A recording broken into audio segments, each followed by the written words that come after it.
In the wake of yesterday's debate between President Biden and President Trump, a lot of people are saying, oh my gosh, President Biden comes across as so old.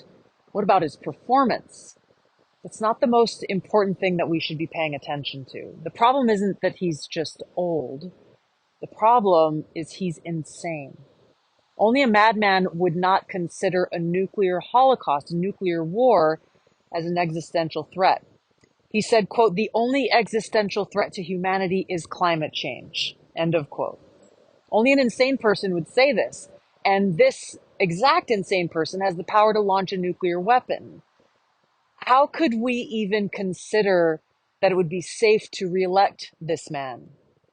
Now remember, again, he's the guy with the nuclear codes, and yet he doesn't consider nuclear war to be an existential threat.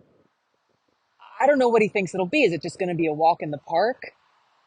We're talking about the skin burning off of our children, the decimation of all living things. What to speak of the nuclear winter that would follow?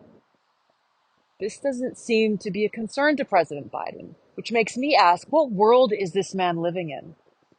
He is responsible for the fact that today we are now closer to nuclear war than ever before. And he is responsible for deciding whether or not we will engage in nuclear war. And yet he doesn't consider it an existential threat.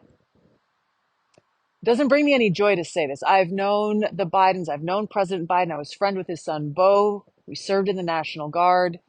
I endorsed him because I thought he had a good heart.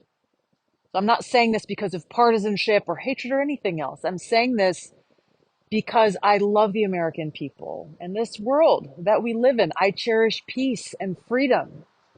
This world is not ours to destroy. Even if President Biden and the Democrats think that they have the right to decimate us, our families, our homes, our communities, they don't have the right to destroy all living creatures on this planet. This man does not belong in the White House holding this position of power because he's a threat to the two very most important things, life and liberty.